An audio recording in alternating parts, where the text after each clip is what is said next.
Good evening दीक्षा।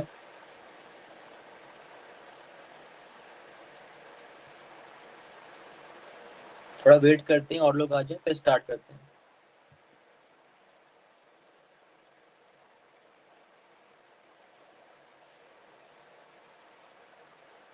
Good evening Parul.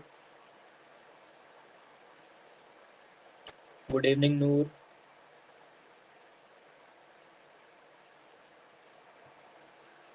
कैसे हैं आप सभी?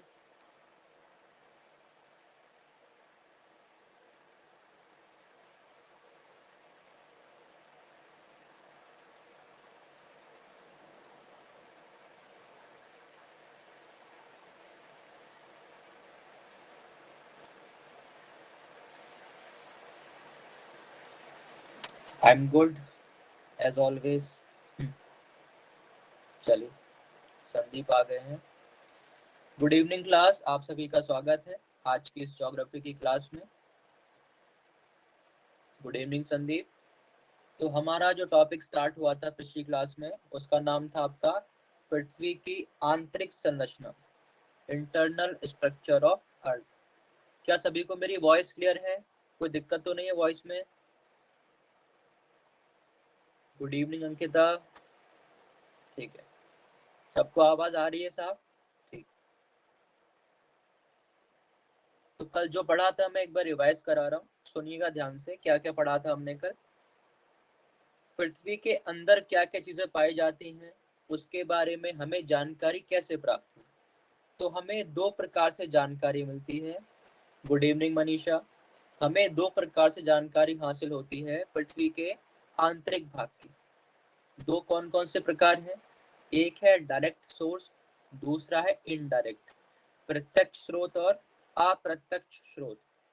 ठीक है, दो प्रकार से हम पृथ्वी के बारे में जान सकते हैं कि पृथ्वी के अंदर क्या क्या है। प्रत्यक्ष में क्या था, हम खुदाई कर सकते हैं, माइनिंग कर सकते हैं। उसमें भी हमारी लिमिटेशन है कि हम ज़्यादा गहराई में नहीं जा सकते, क्योंकि नीचे बहुत ज़्यादा तापमान ज़्यादा है, प्रेशर दबाव ज़्यादा है, जिससे नीचे जाना बहुत ही कठिन है। क्योंकि एक सीमा के बाद नीचे चट्टानें बहुत कठोर हो जाती हैं, तो उनको ड्रिल करना, उनकी खुदाई करना भी बहुत मुश्किल हो जाता है। फिर हमने देखा कि अप्रत्यक्ष स्रोत होते हैं, उसमें कई सारे कंपोनेंट्स हैं, कई सारे घटक हैं, जैसे कि तापमान को देखकर, दबाव को देखा हमने, गुरुत्वाकर्षण बल के बारे में जाना कि गुरुत्वाकर्षण बल जो है किस प्रकार से बदलता है। सबसे ज्यादा कहाँ पर होता है, तो ध्रुवों पर होता है। सबसे कम कहाँ पर होता है, भूमध्य रेखा के पास। क्यों होता है, कल विस्तार में चर्चा भी की थी। ठीक है। फिर हमने ये भी जाना था कि किस प्रकार जो घनत्व है पृथ्वी के अंदर वो बढ़ता जाता है। जो घनापन है चीजों का, वो अंदर जैसे आप एंटर करते जाएंगे केंद्र की ओर, घनत्व भी बढ़ता जाता है। इन सभी बातों पर हमने कल चर्चा की थी। और ये भी जाना था कि हर 32 मीटर पर नीचे जाने पर क्या होता है, 1 डिग्री सेल्सियस का तापमान बढ़ता है। लेकिन ये कब तक अप्लाई होगी ये चीज? खाली सिर्फ और सिर्फ 8 किलोमीटर तक। उसके बाद जो रेट है तापमान के बढ़ने का वो कम हो जाता है। इतनी बातें कल हमने पढ़ी थी, जो मैंने आपको रिवाइज करा दी है। लास्ट टॉपिक हम शायद कर रहे थे चुंबकीय क्षेत्र, है ना? चलिए ठीक है, कंटिन्यू करते हैं लास्ट वाले टॉपिक से। किस प्रकार से चुंबकीय क्षेत्रों के द्वारा हम पृथ्वी के आंतरिक संरचना के बारे में जानकारी प्राप्त करते हैं। चुंबकीय क्षेत्र,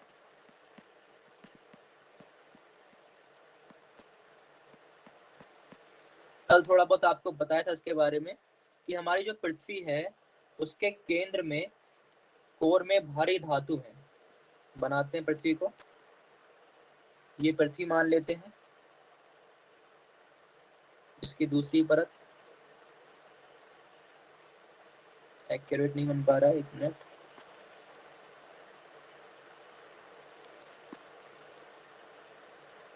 चलिए मान लेते हैं ये इसका केंद्र है, ये इसका कोर है, केंद्र है पृथ्वी का। पृथ्वी के केंद्र में जो है भारी धातु पाए जाते हैं, हैवी मेटल्स, भारी धातु पाए जाते हैं, जिसमें कि सबसे प्रमुख जो है वो है आपका आयरन या लोहा। ठीक है, इतनी बात हमने कल की थी कि लोहा हमारे केंद्र में पाया जाता है, पृथ्वी केंद्र में। जी नूर, वेरी गुड दीक्षा, आप सभी को याद है, बहुत अच्छी बात है। इसके बारे में और हमें थोड़ा जानना है कि कैसे चुंबकीय क्षेत्र से हम जानकारी हासिल करते हैं पृथ्वी के अंदर क्या चीजें घटित हो रही हैं उसके बारे में। देखो, ये लोहा यहाँ तो मौजूद है ही साथ और भी जगह पृथ्वी में मौजूद है, सिर्फ केंद्र में नहीं है। केंद्र में तो है, साथ ही साथ और भी जगह पृथ्वी के काफी सतह पर ही आपको देखने को मिलेगा।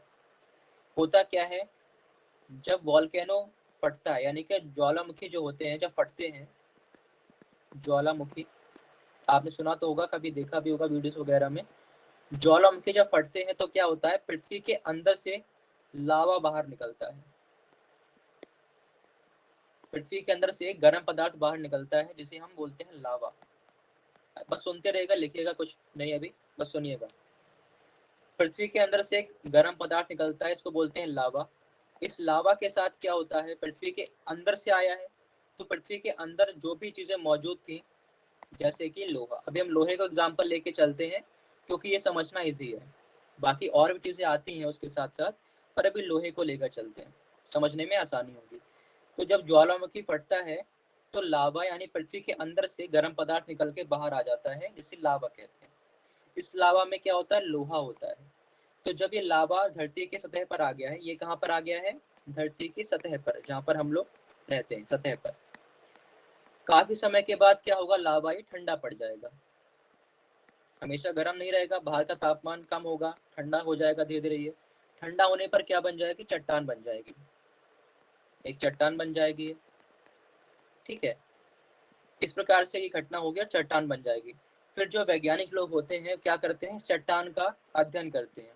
चट्टान को ले जाएंगे लैब में, और वहां पर ये क्या देखेंगे कि इसमें जो लोहा है, जो भी इसमें लोहा अंदर बैठा होगा, जो भी इसमें जम गया है, उस लोहे की दिशा क्या है। मान लेते हैं इसमें लोहे की दिशा इस प्रकार से है, ये लोहा है, इस दिशा में है, इस प्रकार से लोहा यहाँ पर है पूरी चट्टान में। इसकी जो डायरेक्शन है लोहे की, वो देखी जाती है। फिर काफी समय के बाद फिर से लावा निकला और एक नई चट्टान बनी, मान लेते हैं यहाँ पर ऊपर बना देते हैं।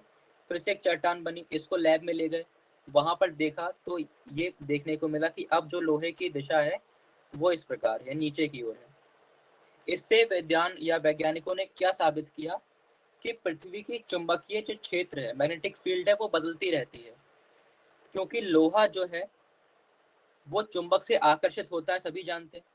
और हमारी पृथ्वी जो है चुंबक की तरह काम करती है, ये भी हमने अभी पिछली क्लास में पढ़ा था। तो जब ये जम रहा था, जब ये ठंडा हो रहा था लावा, उस समय पृथ्वी की चुंबकीय क्षेत्र जो भी रहा होगा उसके अनुसार लोहे की डायरेक्शन बदल जाती है। तो कई बार क्या होगा, अलग अलग चट्टानों में जो लोहे की दिशा होगी, डायरेक्शन होगी, वो हमेशा अलग अलग देखने को मिलती है। इससे ये प्रूव किया गया कि चुंबकीय क्षेत्र जो है पृथ्वी का बदलता रहता है, जिस कारण से लोहे की दिशा भी बदल जाती है। क्योंकि जिस तरफ चुंबकीय क्षेत्र होगा, लोहे की दिशा भी उस तरफ जाएगी, अट्रैक्शन होगा, आकर्षण होगा। तो बस यही कारण होता है जिसके कारण हम ये जान पाते हैं कि पृथ्वी की चुंबकीय क्षेत्र क्या होती है, चेंज होती रहती है, बदलती रहती है। इतनी बात समझ में आई। लिखना कुछ नहीं है आपको अभी, बस समझना है। इतना क्लियर हुआ कि लोहे की मौजूदगी से हमें यह मालूम चलता है कि जो मैग्नेटिक फील्ड है, चुंबकीय क्षेत्र है, निरंतर वो चेंज होता है, बदलता रहता है। एक बार सभी यस कर दें कमेंट में, फिर मैं आगे बढ़ूंगा। ये आपसे पूछा नहीं जाएगा, लेकिन मेरा ये कर्तव्य है कि मैं आपको सारी चीजें बारीकी से बताऊं, ठीक है, जिससे आपका कॉन्सेप्ट क्लियर हो। ये कभी नहीं आएगा आपके एग्जाम में, लेकिन आपको पता होना चाहिए क्योंकि आप पढ़ रहे हैं इसलिए। सबको क्लियर है? चलिए ठीक है। राजकुमार, अनिल, कुछ ही लोग कमेंट कर रहे हैं बस। हाँ सर, समझ में आ रहा है सर, पढ़ लिया जियोग्राफी। हाँ ठीक है, चलिए, अच्छी बात है, म्यूट रखिए। चलिए, तो यहाँ पर चुंबकीय क्षेत्र क्या होता है, बदलता है, इसमें कुछ लिखना नहीं है, आपको समझा दिया है। अब अगला जो हमारा पॉइंट है वहां से हम लिखना शुरू करेंगे। जियोग्राफी में है ना सर जी? हाँ, ये सब ज्योग्राफी में है। हाँ हाँ, जैसे चलिए, अब आते हैं वॉल्केनो पर, ज्वालामुखी पर। ज्वालामुखी रह गया था हमारा शायद से, ज्वालामुखी। जो भी नए विद्यार्थी है जिसको नहीं पता क्या टॉपिक चल रहा है उसको बता दूं, पृथ्वी की आंतरिक संरचना के बारे में पढ़ रहे हैं, और पृथ्वी की आंतरिक संरचना को जानने के लिए ये सारे जो पॉइंट हम पढ़ रहे हैं ये जिम्मेदार हैं, इनसे हमें जानकारी मिलती है, ठीक है, इनसे ज्ञान प्राप्त होता है कि अंदर क्या क्या चीजें हैं। अब बात करते हैं ज्वालामुखी की। तो जैसा कि अभी आपको समझाया था, सेम वही चीज है, कहीं पर भी ज्वालामुखी फटेगा उसके नीचे जो भी लावा है उसे मैग्मा कहा जाता है। अभी आप कंफ्यूज हो जाएंगे इसलिए मैं एक ही शब्द यूज कर रहा था, परंतु उसको जब पृथ्वी के अंदर होगा तो मैग्मा कहलाएगा, ठीक है, अभी नोट नहीं करिएगा। पृथ्वी के अंदर होगा तो मैग्मा कहलाता है, और यही जब बाहर आ जाता है विस्फोट के द्वारा इसे बोलते हैं लावा। दोनों एक ही चीज है, दोनों गर्म पदार्थ है, बस दोनों की जो सिचुएशन है जहाँ पर वो लोकेशन है उसके अकॉर्डिंग इसका नाम अलग अलग है। पृथ्वी के अंदर मैग्मा कहलाता है, गर्म पदार्थ होता है। मैग्मा कैसा है? गर्म और अर्ध तरल है, अर्ध तरल यानी कि सेमी लिक्विड, पूरी तरह से लिक्विड नहीं है। अगर लिक्विड होगा यानी कि उसमें कुछ डालेंगे डूब जाएगी, ज्यादातर ये होता है। ये कैसा है? अर्ध तरल है, जैसे कि स्पंज होता है जो मुलायम होता है, पिलो वगैरह में यूज किया जाता है ना स्पंज, वैसा जिस पर आप भार रखेंगे तो दब जाएगा, भार को हटा देंगे तो फिर से जो उसका नॉर्मल स्ट्रक्चर है वो उसको मिल जाता है, नॉर्मल अपने रूप में आ जाता है। तो वैसा ही दबने वाला पदार्थ होता है, ठीक है। पृथ्वी के अंदर तो मैग्मा, बाहर आएगा तो लावा। लावा ठंडा होता है तो क्या बनती है? उससे चट्टान बन जाती है, चट्टान। और इस चट्टान का अध्ययन करने से हमें पता चलता है कि पृथ्वी के अंदर कौन कौन से खनिज पदार्थ मौजूद हैं, कौन कौन से खनिज हैं, कौन कौन से मिनरल्स हैं, ठीक है। तो ज्वालामुखी से हमें पृथ्वी के अंदर जो भी चीज मौजूद है उसकी जानकारी होती है कि किस प्रकार के यहाँ पर तत्व मौजूद हैं, कैसे खनिज यहाँ पर मौजूद हैं। क्लियर है यहाँ पर? क्लियर? समझ में आई ये बात? यस और नो प्लीज कमेंट किया करें आप लोग जल्दी जल्दी, ठीक है। तो ज्वालामुखी कैसे हेल्प करता है? हमें इससे ये मालूम चल जाता है कि पृथ्वी के अंदर कौन कौन से तत्व हैं, कौन कौन से मिनरल्स हैं। यहाँ पर लिख लेंगे आप, मैं इसे इरेज कर दूं या ऐसे बना, ये डायग्राम बना लीजिएगा, आपको समझने में आसानी होगी। लिख लें यहाँ पर, आंतरिक भाग में, आंतरिक भाग में गर्म मैग्मा पृथ्वी की सतह पर, सतह पर लावा के रूप में, लावा के रूप में बाहर आता सर है। बैक करना। कर दिया, नोट करिए, फिर आगे बढ़ते हैं।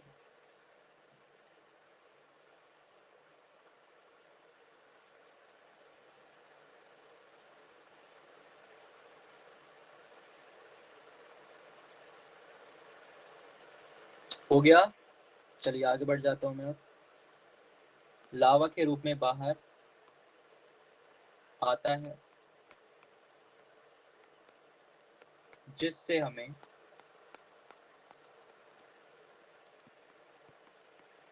पृथ्वी के भीतर के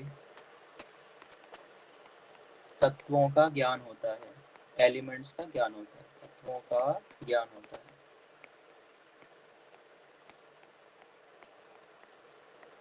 ठीक है। इसे नोट कर लीजिए।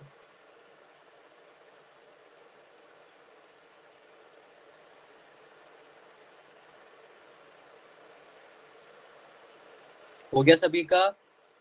डन? यस और नो? सबका हो गया? ठीक है, ओके।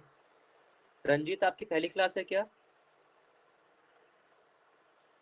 चलिए आगे बढ़ जाते हैं। तो ये हमने समझा ज्वालामुखी की हेल्प से कैसे जानकारी प्राप्त होती है। इसके बाद अगला है हमारा भूकंप तरंगे। भूकंप तरंगे। यहाँ पर ध्यान से सुनना, पहले नोट मत करना, थोड़ा सा ये कॉन्सेप्चुअल चीज है, यहाँ पर कॉन्सेप्ट है, सुनिएगा ध्यान से। भूकंप पहली बात तो आता कैसे है, अभी के लिए कहानी सुन लीजिए, इसका पूरा टॉपिक है, पूरा चैप्टर है, वहां पर मैं आपको डिटेल में पढ़ाऊंगा। अभी के लिए बस कहानी अपने दिमाग में बना लीजिए कि आपको यहाँ दिक्कत ना हो। कहानी क्या होती है?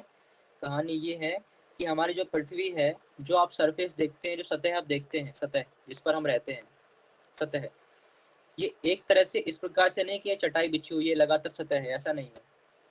रियल में क्या है, ये कई सारे इस प्रकार से प्लेटों में बटी हुई है, इसे प्लेट कहा जाता है डिब्बों को।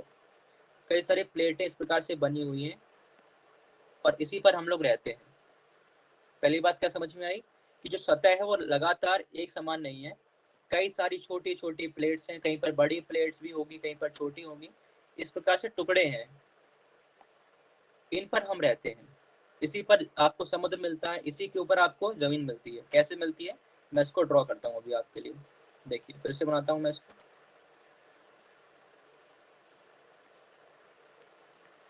कई सारी प्लेट्स हैं, इसी पर यहाँ पर मान लेते हैं पहाड़ है, कई सारे यहाँ पर पहाड़ है, जमीन है, और इसी के ऊपर आपको मिलेगा समुद्र। ये हो गया बाकी एरिया में समुद्र, ठीक है। तो यानी अभी तक हमें क्या लगता था कि जो हम रहते हैं जमीन पर वो लगातार एक जमीन है, पर ऐसा नहीं होता है। ये ध्यान रखिएगा अभी के लिए बस, कि हम जिस सतह पर रहते हैं वो रियल में कोई लगातार सतह नहीं है, वो कई सारे हिस्सों में बटी हुई है, उसके कैसे टुकड़े हैं, जैसे ये ए टुकड़ा है, ये बी, सी, डी, ई, इस पर कई सारी प्लेटें होती हैं, इन्हें क्या बोलते हैं, प्लेट। तो हमारी जो सतह है वो प्लेटों में बटी हुई है, पहली बात तो ये ध्यान रखना है। इसी प्लेट के ऊपर भूमंडल है जहाँ पर हम रहते हैं, और समुद्र भी इसी के ऊपर है। ये क्लियर हुआ? ये समझ में आया इतना? बताइए जल्दी से सभी लोग प्लीज।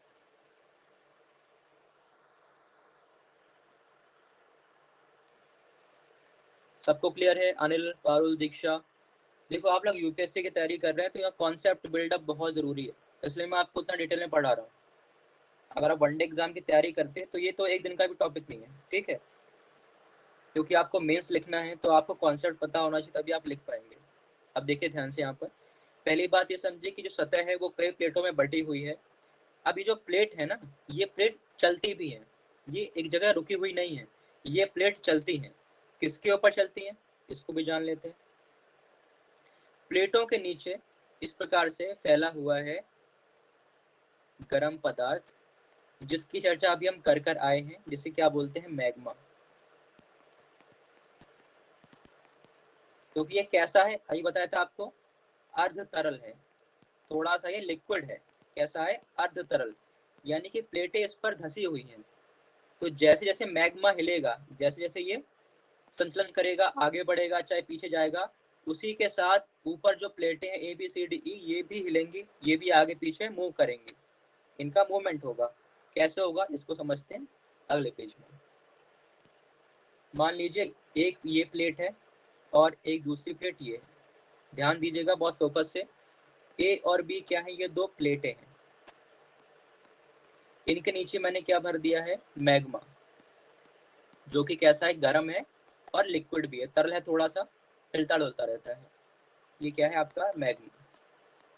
अब मैं मान लेता हूँ कि जो मैग्मा है इसकी दिशा इस तरफ है, ये जा रहा है इस तरफ जहाँ मैं तीर बनाया है, यानी कि आपका ये पूर्व दिशा हो गई, पूर्व की ओर जा रहा है मैग्मा, क्योंकि हिल सकता है, ये थोड़ा सा लिक्विड है, तरल है। जिस कारण से इसके ऊपर क्या है, जो ए और बी प्लेटें हैं ये भी चलेंगी और की दिशा में जाएंगी, जो जो आपकी दिशा इसकी है मैग्मा की, उसी दिशा में ये भी आगे मूवमेंट करेंगी, यानी कि ए भी इधर जाएगी और बी भी इधर जाएगी।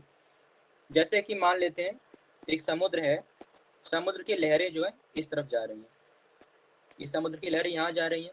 अब इस पर कोई नाव है इस प्रकार से, ठीक है, कोई नाव है, तो नाव भी कहाँ जाएगी, इसी दिशा में जाएगी, जिस तरफ आपकी लहरें होंगी उस दिशा में क्या जाएगी, नाव जाएगी। वही आपको यहाँ पर सेट करना है एग्जाम पर, कि जहाँ पर मैग्मा चलेगा जिस दिशा में, उस दिशा में ही ये प्लेटें आगे बढ़ेंगी आगे चलेंगी। इतना समझ में आया? बताइए, कमेंट करें सभी लोग, इतना क्लियर है?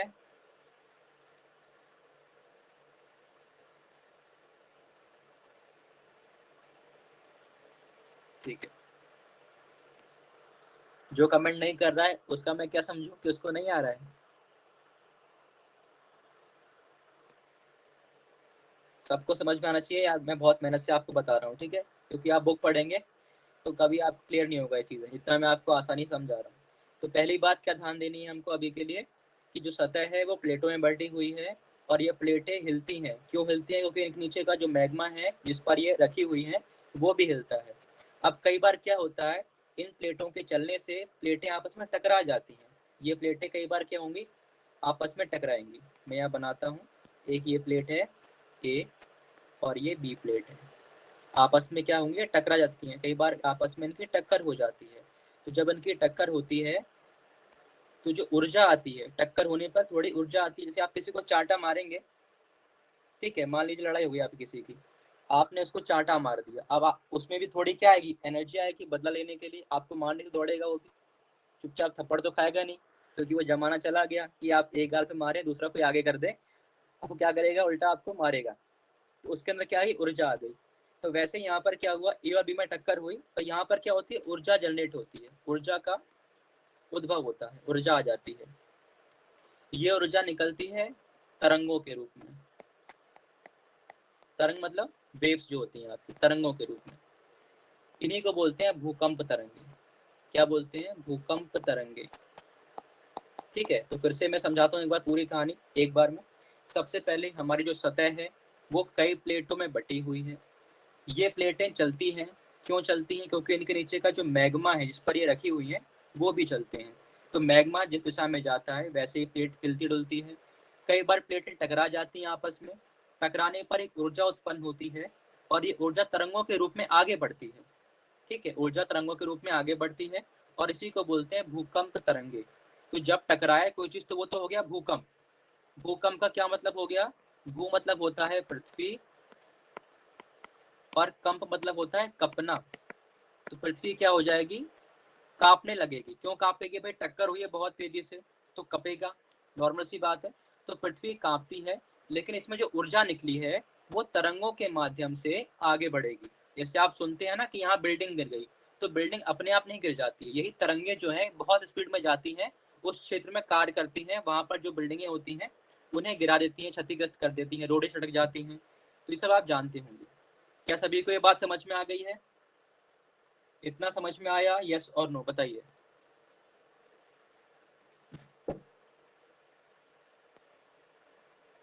सभी लोग कमेंट करें प्लीज। दीक्षा, पारुल, मनीषा, अंकिता, अनिल, संदीप। ठीक है, चलो। तो यहाँ तक हमने समझा कि भूकंप आता कैसे है, और भूकंप की जो ऊर्जा है वो तरंगों के रूप में आगे बढ़ती है। क्योंकि आपने सुना होगा कि जो एनर्जी है वो कभी नष्ट नहीं होती है ना, बोलते हैं आत्मा अमर है, नष्ट नहीं होती, स्वरूप चेंज करती है। वैसे यहाँ पर जो टकराव हुआ, जो ऊर्जा आई, उसने अपना रूप बदल लिया तरंगों के रूप में, एक वेव बन गई वो। इतना सबको समझ में आ गया होगा। अब इन तरंगों की कुछ खासियत होती है, कुछ क्वालिटीज होती है, उनको समझ लेते हैं, ठीक है? फिर आपको बताते हैं कि कैसे ये हेल्प करती हैं पृथ्वी के अंदर हमें जानकारी प्राप्त करने में। सबसे पहले तरंगे कितने प्रकार की हैं वो लिख लेते हैं। तरंगे, इसका पूरा टॉपिक है अलग से, बट यहाँ पर ये आया हुआ है तो इसलिए मैं आपको समझा रहा हूँ, ठीक है? तरंगे यहाँ पर तीन प्रकार से होती हैं। एक होती है प्राथमिक,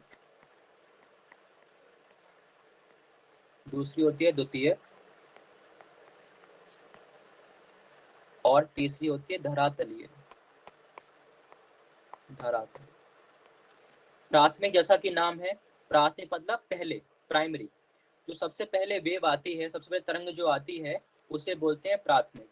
फिर प्राथमिक के बाद जो तरंग आएगी टकराने के लिए वो होती है द्वितीयक। और धरातल मतलब होता है कि पृथ्वी की सतह के पास जो चलती हैं तरंगे उसे बोलते हैं धरातलीय। इसमें बस अभी के लिए आप क्या याद रखें, इनकी माध्यम के बारे में कि जो तरंगे हैं किस किस माध्यम में चल सकती हैं। माध्यम, जैसे हम लोग को चलने के रोड चाहिए होता है, हम हवा में चल नहीं सकते, रोड चाहिए हमें चलने के लिए, वैसे ही तरंगों को चलने के लिए माध्यम चाहिए। ठीक है, माध्यम में बात करें तो जो प्राथमिक तरंगे हैं वो ठोस में चल सकती हैं, द्रव में चल सकती हैं और गैस में भी चल सकती हैं, तीनों में चल पाएंगी। ठीक है, दूसरा आता है द्वितीयक। इसमें बात करें तो केवल ठोस में चल पाती हैं ये, ना द्रव में चल पाएंगी ना ही गैस में। फिर बात करते हैं धरातलीय की, तो यहाँ भी सेम ठोस में चल पाती है। तो बस अभी के लिए इतनी जानकारी काफी है जो हमें काम आएगी अभी। तरंगे 3 प्रकार की हैं और उन तरंगों की क्या खासियत है, उनके जो माध्यम है जिन पर वो चल सकती हैं, प्राथमिक सभी में चलेगी, द्वितीयक के बारे में ध्यान रखिएगा सिर्फ ठोस में चल पाती है। ठीक है, और इसको दिखाते कैसे हैं, इसका लेटर होता है पी, पी लेटर से दिखाते हैं इसको, और इसका होता है एस, पी से प्राइमरी, एस से सेकेंडरी। इतना क्लियर है, समझ में आ गया इतना? बताइए sir, sir and ma'am please बताइए, समझ में आया?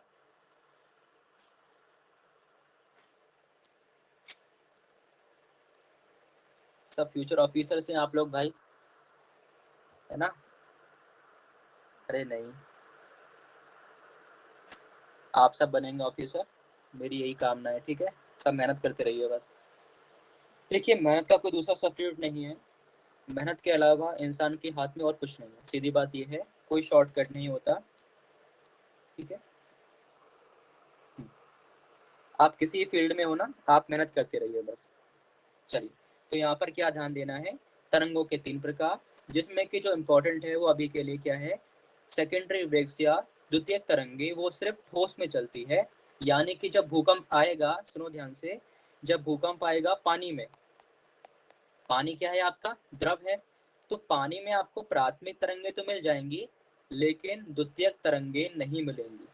यानी कि पानी में जहाँ भी द्रव होगा, जहाँ लिक्विड होगा, वहां पर हमें द्वितीयक तरंगे देखने को नहीं मिलेंगी। अब इसका हम इस्तेमाल कैसे करते हैं कि सर इससे हम कैसे जान पाते हैं कि हमारी जो पृथ्वी है वो अंदर से कैसी है, तो यहाँ पर अब जो मेन चीज़ है वो आपके सामने आने वाली है, बहुत ध्यान देना, जरा सा भी डाउट हो तो पूछ लेना। ठीक है, बिल्कुल अनिल, मेहनत तो लगती है, ऐसा कोई कार्य नहीं है जिसमें मेहनत नहीं लगती है, छोटे छोटे काम में तो मेहनत लगती है। ठीक है,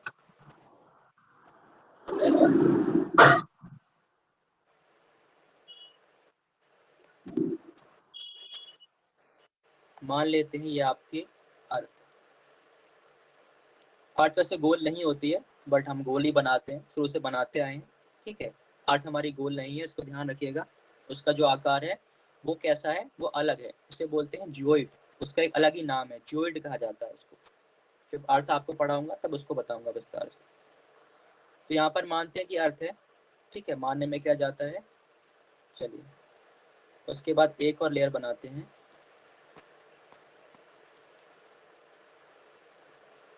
प्रॉपर बन नहीं पाता कई बार। चलिए, इसको मान लेते हैं। ठीक है, तो ये हमने 3 बना दी आपकी परतें,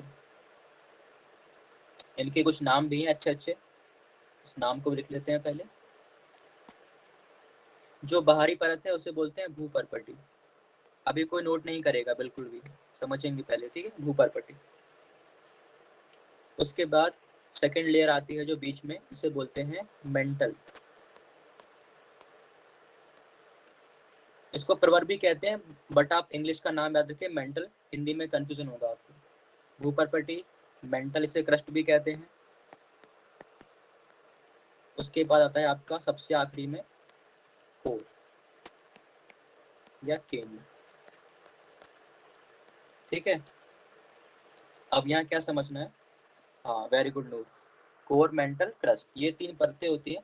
अब इनके बारे में हमें जानकारी क्या हासिल हुई इन तरंगों से, वो समझिए।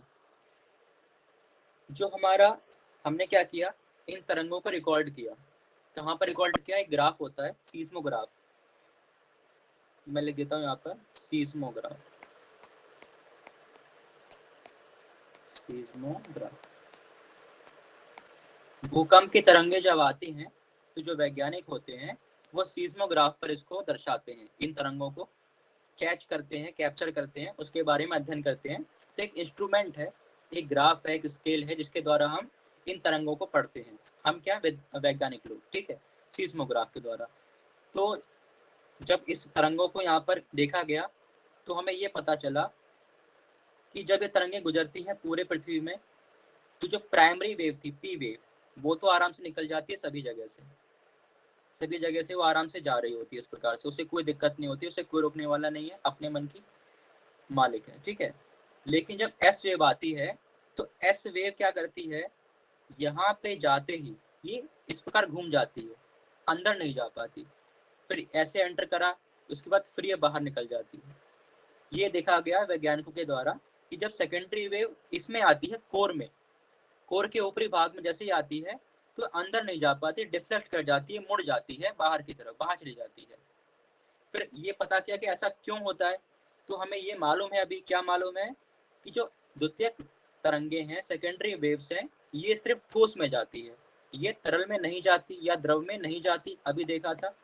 तो इससे ये साबित हुआ कि एस वेव अगर वहां पर नहीं है, कोर के बाहरी यानी बाहरी कोर में लिखता हूं मैं, बाहरी कोर से मुड़ जा रही है, तो बाहरी कोर में क्यों नहीं जा पा रही, तो सिंपल सा लॉजिक है, क्योंकि वहां पर होगा द्रव, उस भाग में क्या है, द्रव है, इसीलिए सेकेंडरी वेव वहां एंटर नहीं कर पा रही, क्योंकि एस वेव की क्या खासियत यही है कि वो द्रव में नहीं जा पाती, ठोस में जा रही है। देखो उसने जो है क्रस्ट को पार किया, भूपटल को पार किया, मेंटल को पार किया, लेकिन जैसे ही कोर के ऊपरी भाग में आई वहां से मुड़ जाती है, ऐसा बताया गया वैज्ञानिकों के द्वारा।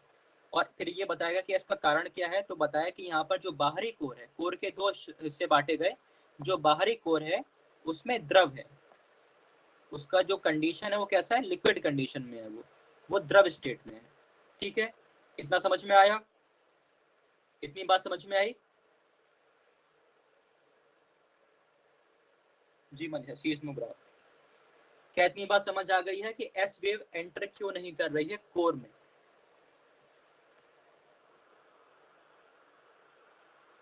तो एस तरंगों की मदद से हमें ये पता चला पहली बार कि जो बाहरी कोर है, कोर को दो हिस्सों में बांट दिया गया वैज्ञानिकों के द्वारा, और इससे ये मालूम चला कि कोर का जो बाहरी हिस्सा है वो कैसा है, वो द्रव से बना है, वहां पर द्रव है, उसका स्टेट क्या है, लिक्विड स्टेट है। तो यहाँ पे ये साबित हो गया। उसके बाद फिर से तरंगे जब देखी गई ग्राफ में तो हमें देखने को मिलता है कि तरंगे जो है बाहर तो नहीं जा पाई कोर के, लेकिन अंदरूनी भाग में जा पा रही है, इस प्रकार से सेंटर वाले भाग में जा पा रही है, इसे बोला गया आंतरिक कोर। ये तो बाहरी हो गया, कोर का दूसरा भाग था आंतरिक भाग, आंतरिक कोर।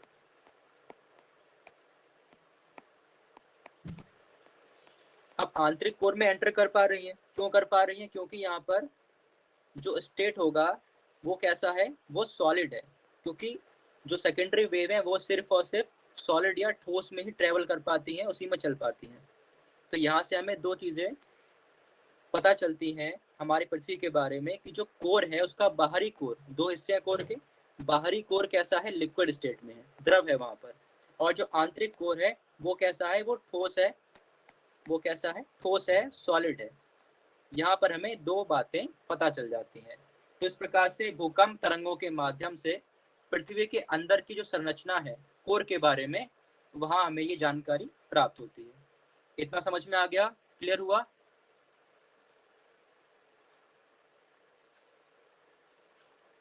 इतनी बात समझ में आ गई है सभी को? यदि नहीं आई है तो प्लीज पूछ लीजिए, आ गई है तो यस कमेंट कर दे, तो फिर मैं आगे बढ़ जाऊँ। इससे बाहर आपके एग्जाम में आएगा भी नहीं, ठीक है, मोर देन इनफ है ये, इतना बस आप समझ लें, फिर आप किसी भी एग्जाम में बैठ जाइए। सबको क्लियर है? मनीषा, पारुल, अंकिता, मनीषा, दीक्षा,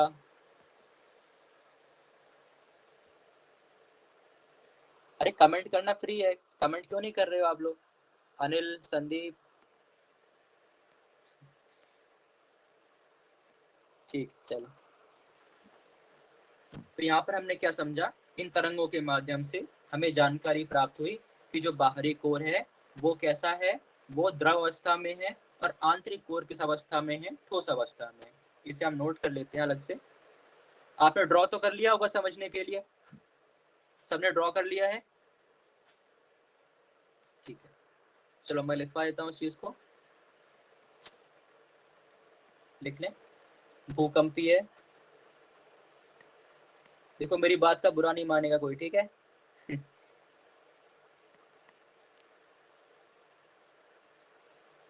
भूकंपीय तरंगे, मैं चाहता हूँ कि सबको समझ में आए, इसलिए मैं पूछता रहता हूँ बार बार कि कमेंट करके बता दें। कई बार संकोच करते हैं कई लोग ना, तो उनको संकोच ना हो इसलिए, क्योंकि आप संकोच करेंगे तो आपका खुद का घाटा होगा। भूकंपीय तरंगे, इससे क्या हेल्प मिली हमें, लिखेंगे इन तरंगों के माध्यम से, इन तरंगों के माध्यम से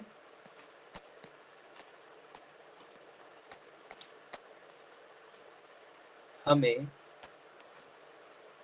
पृथ्वी के आंतरिक भाग की जानकारी होती है, जानकारी होती है।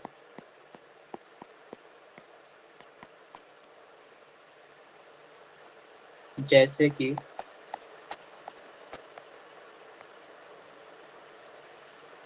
कोर या केंद्र, कोर या केंद्र के दो भाग हैं, बाहरी कोर, बाहरी कोर द्रव अवस्था में है, द्रव अवस्था में है, अवस्था में है, और आंतरिक कोर, आंतरिक कोर या केंद्र ठोस अवस्था में है, ठोस अवस्था में है।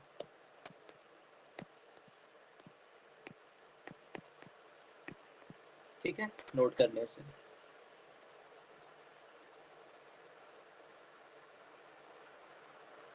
यहाँ तक कोई डाउट किसी को, सारी बातें क्लियर हैं, नोट हो गया, फिर आगे बढ़ जाए।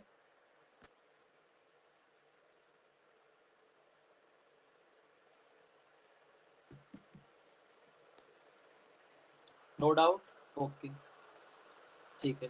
चलिए, तो यहाँ तक हमने क्या समझा कि पृथ्वी के आंतरिक भाग को जानने के दो स्रोत थे, दो सोर्स थे। एक था प्रत्यक्ष, दूसरा अप्रत्यक्ष। तो प्रत्यक्ष हमने पढ़ लिया था, अप्रत्यक्ष को आज हमने कवर कर लिया है।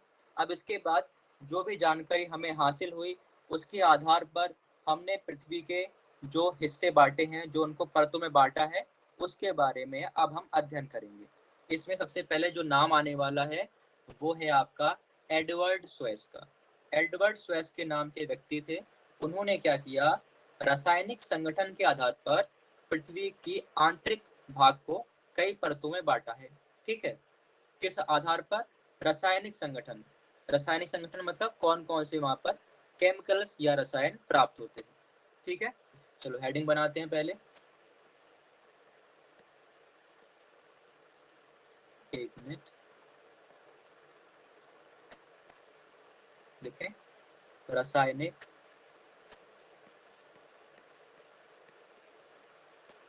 रासायनिक संगठन के आधार पर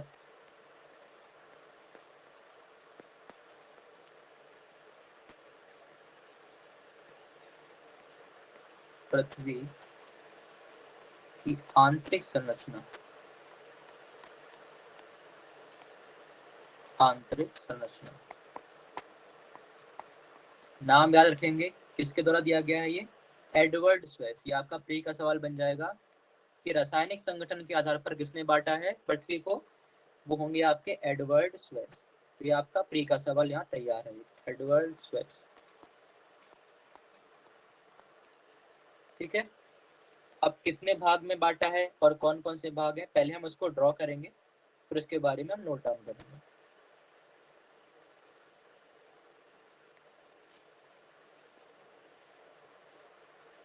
पहले मैं आपको समझा दूं कि कैसे ये बना हुआ है। ये देखिए, इस प्रकार से जैसे पिज्जा की स्लाइस होती है वैसे ही स्लाइस बनाना है। अब ये कहाँ से आया उसको भी समझ लीजिए, कैसे आ गया ये। देखिए, ये आपकी पृथ्वी थी, पृथ्वी की में परतें हैं इस प्रकार से, 3 परतें हैं, क्रस्ट, मेंटल और कोर। इसी को मैंने क्या किया है, ऐसे काट लिया है, यहाँ से काट के इतना हिस्सा, ये जो हिस्सा है इसको निकाल के यहाँ पर ड्रॉ कर दिया है। ठीक है, इस प्रकार से काटा है पृथ्वी को, और ये स्लाइस यहाँ बाहर निकाल ली, ये बड़ा सा बना दिया है। तो यहाँ पर कितनी परतें बनाई इन्होंने, एडवर्ड स्वेस ने, 3 परतें। ये आपके हुए 3, ये पहली, दूसरी और तीसरी, 3 परतें हैं। इनके नाम रख लीजिए अभी। नाम क्या है पहली परत का, पहली परत का नाम है सियाल।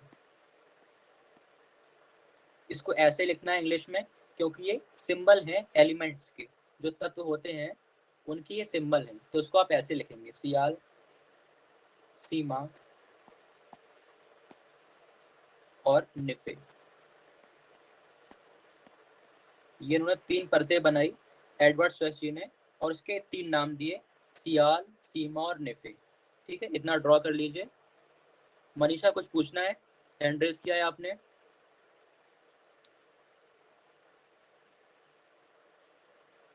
कोई डाउट है किसी को? ठीक है, क्लियर है, ओके। इसे ड्रॉ करें, फिर आगे इसके बारे में नोट करेंगे हम लोग।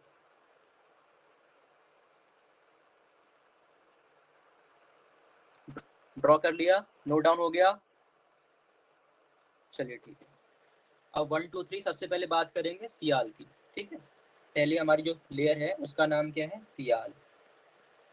अब ये सियाल बना कैसे है वो समझें। यहाँ पर 2 एलिमेंट हैं, 2 तत्व हैं। पहला है सिलिका, दूसरा है एल्यूमिनियम। किससे बना है ये, सिलिका और एल्यूमिनियम। Silica plus aluminium.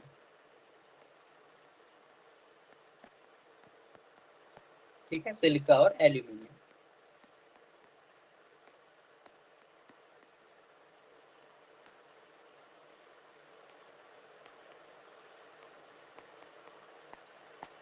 अब इसकी क्या खासियत है, इस परत में इसका नाम क्यों पड़ा सियाल, क्योंकि इन्होंने ये डिस्कवरी करी, या इन्होंने कुछ इस पे अध्ययन किया पृथ्वी की सतह पर। इनको ये हासिल हुआ कि जो ऊपरी परत है उसमें सिलिका और एल्यूमिनियम की जो परसेंटेज है, जो मात्रा है वो ज्यादा है, इसलिए इसका नाम सियाल ही रख दिया उन्होंने। ठीक है, इसमें और भी तत्व होंगे, लेकिन उन तत्वों में सिलिका और एल्यूमिनियम की जो परसेंटेज है, जो उसमें इनका भाग है, वो ज्यादा है, इसलिए नाम रखा सियाल। अब इसमें क्या क्या खासियत है इस परत की, उसे नोट कर लेते हैं। कलर चेंज कर देता हूं मैं एक बार।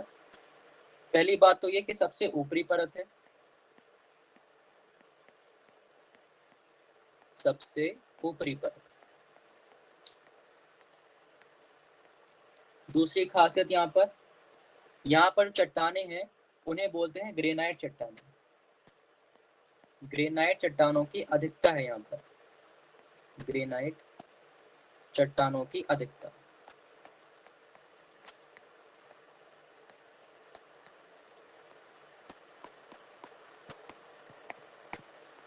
ठीक है, तीसरी बात यहाँ पर क्या क्या तत्व यहाँ पर मौजूद है, तो यहाँ पर ऑक्सीजन है। इस लेयर की बात करें, सबसे ज्यादा 46% यहाँ पर ऑक्सीजन प्राप्त होता है इस लेयर में, सिलिका वाली में।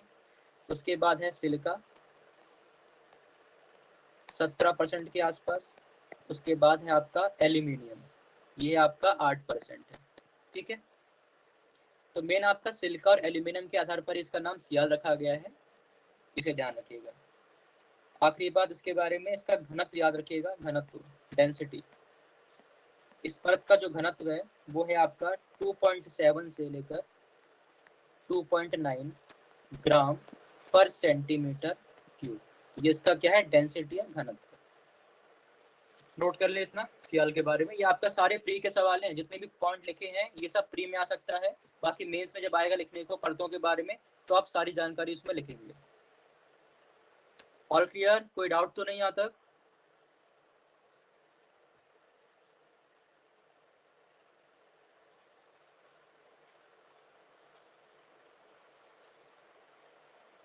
ओके मनीषा, पारुल। संदीप, अंकिता, अनिल, समझ में आ रहा है? कोई दिक्कत तो नहीं है?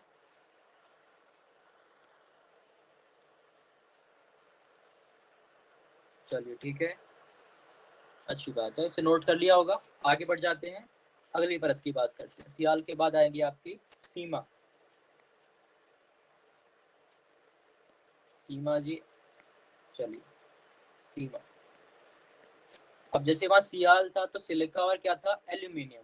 यहाँ पे क्या दिखेगा आपको, सिलिका और मैग्नीशियम। याद करना बहुत इजी है, सिलिका प्लस मैग्नीशियम को जोड़ के नाम पड़ गया है सीमा।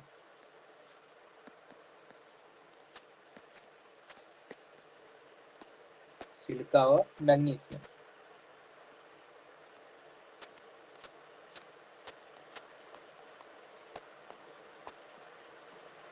ठीक है, मैग्नीशियम। अब इसकी क्या खास बात है, वही 3-4 पॉइंट यहाँ भी लिखना पड़ेगा हमें। पहली बात तो ये कि ये कौन सी परत है, तो मध्य परत है। वो सबसे ऊपरी थी, ये है मध्य परत, बीच की परत है। इसके बाद इसमें जो चट्टानें पाई जाती है उनका नाम है बेसाल्टिक चट्टानें। बेसाल्टिक चट्टानें, बेसाल्टिक चट्टानें। उसके बाद इसका जो घनत्व है, डेंसिटी है, वो ज़्यादा है किससे, सियाल से। 2.9 से लेकर 4.75 ग्राम पर सेंटीमीटर क्यूब। हमने पढ़ा भी था कि जैसे जैसे आप पृथ्वी के अंदर जाएंगे तो घनत्व जो है बढ़ता जाता है। तो देखिए घनत्व जो है बढ़ रहा है, कैसे बढ़ रहा है, यहाँ पर था 2.9 तक, इसके बाद चला गया 4.75 तक, यानी कि डेंसिटी बढ़ती जा रही है, घनत्व जो है लगातार बढ़ रहा है, यहाँ पर ये प्रूव हो रहा है। चलिए, इसके बाद आखिरी जो लेयर है उसका नाम है निफे। निफे में क्या हो सकता है, थोड़ा लॉजिक लगाइए, निफे किससे जुड़ के बना होगा, थोड़ा सोचिए आप लोग, यूज योर ब्रेन, दिमाग का प्रयोग करें कि निफे में कौन कौन से एलिमेंट्स हो सकते हैं, कौन से तत्व छुपे होंगे। निफे, हाँ बताइए। निकेल और फेरस। वेरी गुड, निकल और फेरस। फेरस को क्या बोलते हैं हम लोग, आयरन, है ना। Fe किसका साइन होता है, लोहे का, आयरन का। तो यहाँ पर क्या है, निकल और लोहा या iron, nickel plus ferrous, nickel plus लोहा, ठीक है, इसको याद रखिएगा। इसके बारे में, इसके आगे लिखता हूँ, यहाँ पर जगह नहीं है। निफे के बारे में सबसे पहली बात, यहाँ पर ये जो परत है, यहाँ पर भारी धातु पाए जाते हैं। भारी धातु कैसे पाए जाएंगे, जब यहाँ पर खुद लोहा आ गया है, तो लोहा सबसे भारी धातु है पृथ्वी के अंदर। तो लोहा है, इसलिए क्या होगा, ये जो परत है यहाँ पर भारी धातु पाए जाते हैं और ठोस रूप के धातु पाए जाते हैं, जो कि ठोस होते हैं, हार्ड होते हैं। तो लिखें, ठोस व भारी धातु। धातु मतलब मेटल, धातु पाए जाते हैं।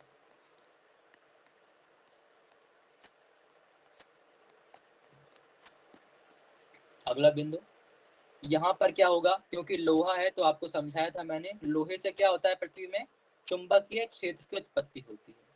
लिखेंगे, चुंबकीय क्षेत्र की उत्पत्ति।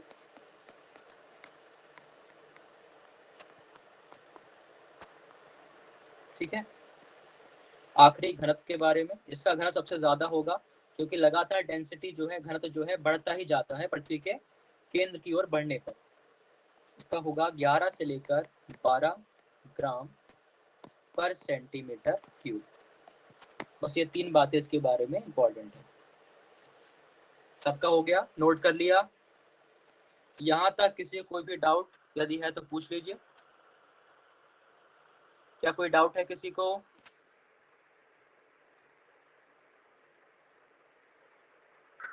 नो सर, क्लियर है। Okay, very good. चलिए तो फिर क्लास को हम यहीं पर एंड करते हैं। इसके आगे हम पढ़ेंगे और सारी कई प्रकार की अभी परतें आएंगी। ये तो शुरुआती दौर में एडवर्ड सर्च ने जो बताया इसको हमने पढ़ा। इसके बाद हम पढ़ेंगे जितने भी मंडल होते हैं, स्थल मंडल, पायरोस्फीयर, बेरिस्फीयर, ठीक है, उनको पढ़ेंगे। फिर आपका क्रस्ट मेंटल कोर को अलग से पढ़ेंगे। अभी काफ़ी चीज़ें पढ़नी है तो इसके बारे में हम पढ़ेंगे अगली क्लास में। आज के लिए इतना ही रखते हैं।